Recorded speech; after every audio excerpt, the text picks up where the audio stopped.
Assalamualaikum warahmatullahi wabarakatuh. Tepangkeun wastapun Sinta Salsabila, abdi ti prodi Basa Sunda semester genep.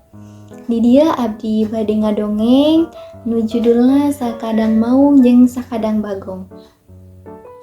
Pikeun minuhan pancen mata kuliah dialog monolog. Hatur nuhun.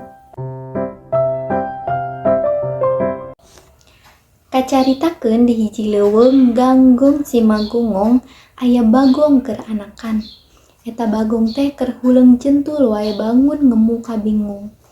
Pangna kitu lantaran poe eta manehna kudu neduneun janji ka sakadang maung nyaeta masrahkeun anakna. Hiji waktu manehna teh kungsi dikerkeb ku sakadang maung. Harita sakadang bagong teh ceurik. Sing karunya bae ka kuring sakadang maung, kuring teh geus kolot, dagingna oge tangtu nyaliat nya kelang. Kieu bae, engke lamun anak kuring geus lahir, ku kuring rek dibikeun ka Andika, tangtu dagingna empuk tur pelem. Ngadenge caritaan sakadang bagong kitu, sakadang maung teh teu tulus ngarekeb.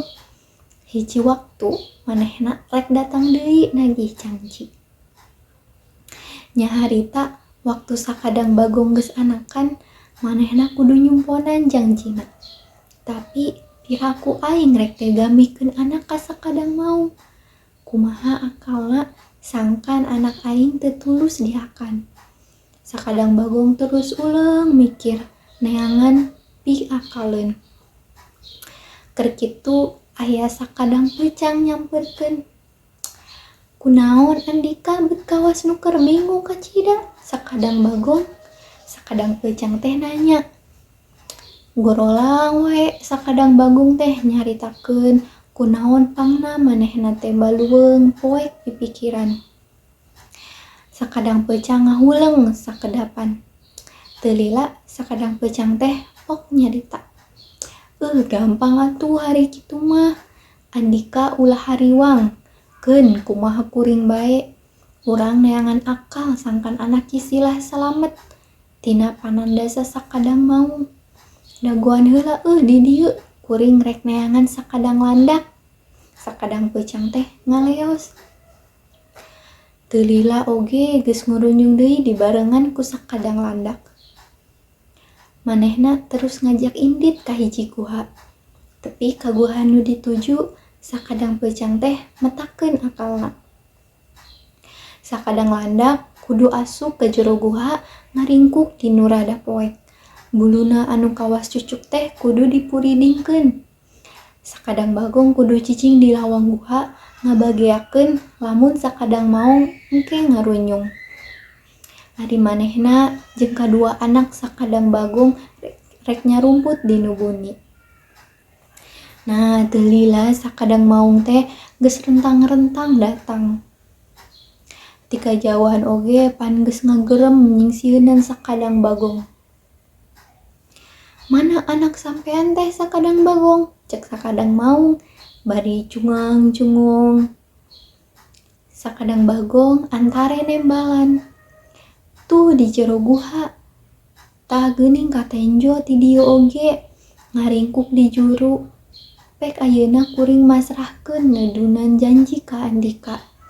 Di daharna ulah dilila-lilakeun, teureui bae sakaligus. Sing ulah kadenge ceurikna ku kuring, cigera sampeukeun, kuring rek indit heula, teu kaduga atuh nenjona ge. Sakadang maung teh nenjo rarat reret ka jero guha. Nya bae katenjoeun aya nu ngaringkuk di juru. Awahing ku atoh bari teu kuat hayang geura ngarekeb.